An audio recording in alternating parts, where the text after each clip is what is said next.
Clay soil breaks more gardeners than pests ever will. One wrong shovel strike and you know it instantly. The blade bounces. Your wrists ache. When it's dry, it's concrete. When it's wet, it's glue. And no matter how much you dig, amend or sweat, the soil snaps right back to hard, lifeless clay. Here's the truth most gardeners never hear. Digging clay is the fastest way to destroy it. The Amish figured this out generations ago, and their solution quietly turns hard dirt into rich, black soil without backbreaking labour. Why digging clay always backfires? Clay soil isn't bad soil. It's misunderstood soil. Clay particles are extremely small and flat, which means they pack tightly together. This tight structure holds nutrients well, but it also blocks air, water movement and root growth. When you dig or till clay, you temporarily loosen it, but the structure collapses again after the first rain. The soil settles tighter than before, forming dense layers that roots cannot penetrate. Digging also destroys the living network inside the soil. Fungi, bacteria and earthworms create channels that aerate clay naturally. Tilling shreds fungal networks and collapses worm tunnels, leaving soil lifeless and compacted. That's why, clay gardens feel like a never-ending battle. You're fighting physics and biology at the same time. The Amish learned to stop fighting and start feeding. The Amish mindset, that changes everything. The Amish don't see soil as something to conquer. They see it as something to raise. In forests, nobody digs. Leaves fall, branches decay, and over time the soil becomes dark, soft and alive. Clay exists there too, but it's transformed by organic matter layered on top year after year. Instead of digging clay open, the Amish build soil above it. They mimic nature by feeding the surface and letting life do the mixing. This protects soil structure, encourages earthworms, and slowly converts clay into fertile ground from the top down. This single shift in thinking is what makes their method work where others fail. Why clay improves faster when you stop disturbing it? Clay has one powerful advantage, actually. It holds nutrients extremely well. Once organic matter is introduced gently, clay becomes a nutrient bank instead of a barrier. Earthworms pull organic material downward, blending it with clay particles. Microbes release natural glues that bind clay and organic matter into stable crumbs. These crumbs create air pockets, improve drainage, and allow roots to breathe. But this only happens when the soil is left undisturbed. Digging resets the process every time, No dig allows it to accelerate. The Amish no-dig soil building method. The heart of this system is sheet mulching, often called lasagna gardening. It works especially well on clay because it avoids compaction and builds structure naturally. The process starts directly on the ground. No digging, no turning. A thick layer of plain brown cardboard is placed over the soil. Overlap edges generously so no light reaches the surface. This immediately smothers grass and weeds while trapping moisture. Cardboard softens clay by keeping it damp and cool, which earthworms love. Right, so on top of the cardboard, organic layers are added. Brown materials like dried leaves, straw, shredded paper, or even wood chips provide carbon. Green materials such as fresh grass clippings, kitchen scraps, or well-aged manure provide nitrogen. The ideal balance, is roughly 2 parts brown, to 1 part green by volume.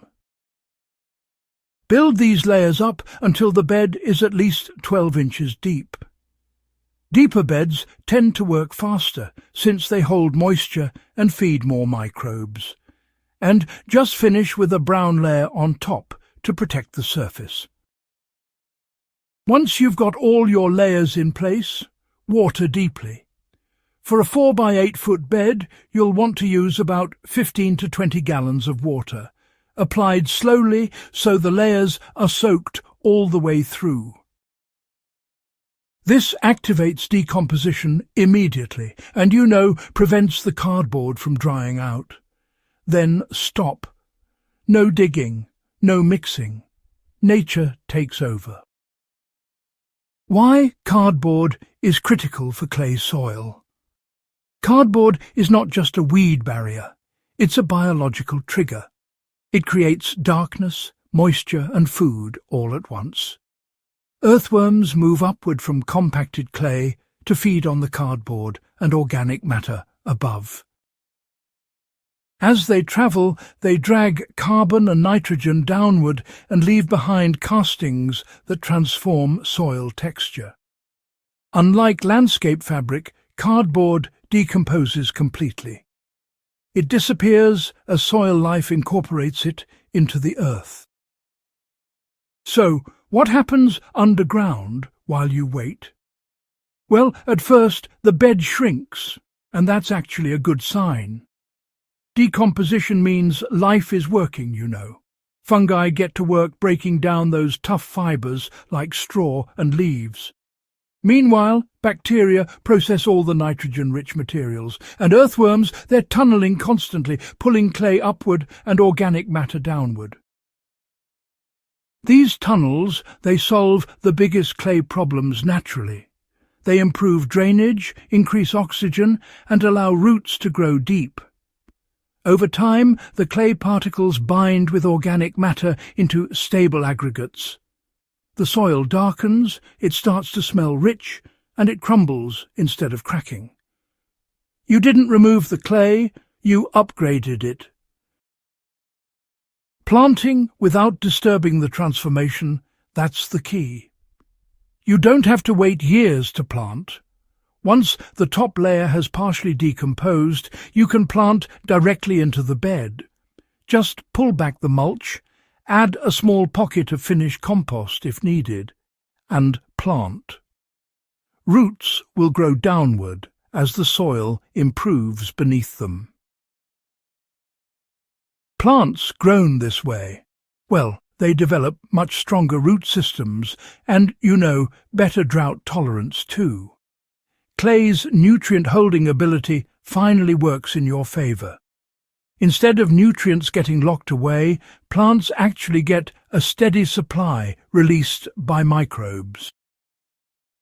Feeding clay soil the Amish way, it's all about tradition. The work never involves digging. No, it's more about topping up. After harvest, plants are simply cut at soil level and left right there in place. Then leaves, straw or compost are added on top. This keeps the soil covered all year round, and really it feeds the system continuously. Each season, builds on the last. Clay becomes darker, softer, and just easier to work with over time. Weeds decline because, the soil surface is always protected. Water infiltration gets better too, since organic matter creates channels through the clay. So, why does this method work faster than traditional amendments? Mixing compost into clay, honestly, it requires enormous amounts and constant effort. But sheet mulching, it concentrates organic matter right where biology is most active, at the surface. This really accelerates decomposition and soil structure formation. Instead of you mixing soil, organisms do it for you, 24 hours a day. After just one season, clay feels different. After 2, it behaves differently, and after 3, it's nearly unrecognizable. Beds drain better, hold moisture longer, and, support healthier plants with fewer inputs. Gardening actually becomes easier every year instead of harder. This is why Amish gardens improve with age. They are built, not battled. The real secret behind black gold soil? Well, black soil isn't bought. It's grown. It comes from carbon, patience, and living organisms doing their work uninterrupted. Clay is not your enemy. Disturbance is. When you stop digging and start layering, clay finally gets the conditions it needs to transform. If this approach changed how you see your soil, subscribe to Nature's Fix for more proven natural methods that actually work. Share this with someone struggling with clay and help them stop digging and start growing.